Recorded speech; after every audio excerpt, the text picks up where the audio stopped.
دي دا هو زه ټوله شکریا ادا کوم.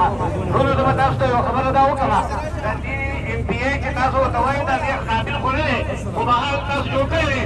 چې چا جوړ کړی دی هغو ته زه یو څو خبرې کوم چې ایم پي اې د خلکو لپاره د رحمت ذریعه جوړېږي.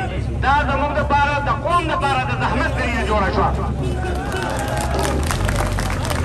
دا دروغ وایي، منافق دی او دومره منافق دی چې زه تاسو ته د ده دوه خبرې کوم.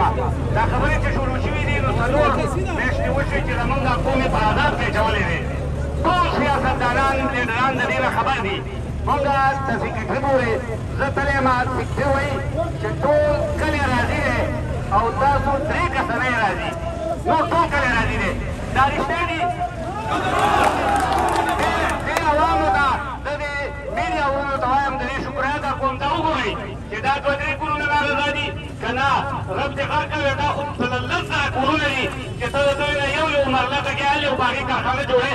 دا کوم لاجیک دی؟ بېوقوفه خلک دا کارخانې او سټې جوړوي نو هغه په 10 کیلومتره د علاقې نه لرې د ترقۍ کار دی، خو د هغه علاقې نه لرې جوړوي.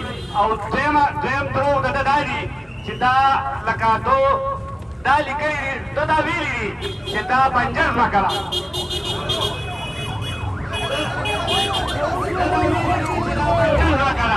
نو یو تاسو که څوک دا میډیا والې که تاسو څوک زموږ دا مشران دي نو تاسو داسې یو موډ وبدلایئ.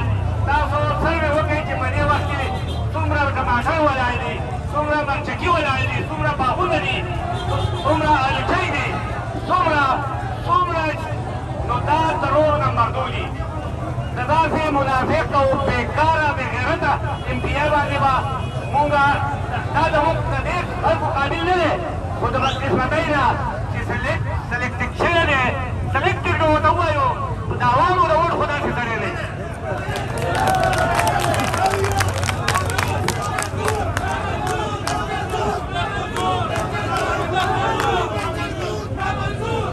زه بیا دې ټول مشران زمونږ څوک هم راغلي دي دوی په دې تکلیف کې دا ډېر ګران کار نه دی. ورونو زه ستاسو نه دا معصوب وایم چې دا 4 میاشتې مونږ مسلسل په دې کې کوشش وکړو چې رب دې غر کا دا لرې که راشئ، دا لرې که را زمونږ نه دی پکار. مونږ چې معلومات وکړو نو دا شفیع الله مسترد کړی دی، د 3-4-5 ایم پي اګان چې دي هغو مسترد کړی دی. ته دا ظلم په مونږ باندې جبر کوي، دا جبر په مونږ باندې کوي. نو د دې نه ټیم لږ دی. زه ستاسو بیا د ټولو لوی مشکور یم او وروره تاسو به ټول سیاستدانان بغیر پارټۍ نه هر یوه چې پارټي چې ده زموږ به مدد کوئ په دې کې، او زموږ د قبرونو ځګونه نشته، زموږ د سبزۍ ځګونه نشته چې په دې کې نه دا جوړ نه کړي. او انشاءالله تعالی دا احتجاج زموږ پوره من دی، دا به پوره مني. د دې نه بعد هفته بعد به مونږ په خپله علاقه کې احتجاج کوو او د دې طاقت مظاهره به کوو. او څومره چې په هغې کې څه وشو نو ټول واورئ د دې اف آی آر به په همایون کې باندې کوي. دا یو بیا ستاسو د ټولو بیا شکریا ادا کوم د خپل څومره نو زه ستاسو چې یو بیا وخت کم دی، ګرمي ده، نو زه به نوره د مقور کړم. والسلام. دستې زور ظلم جبر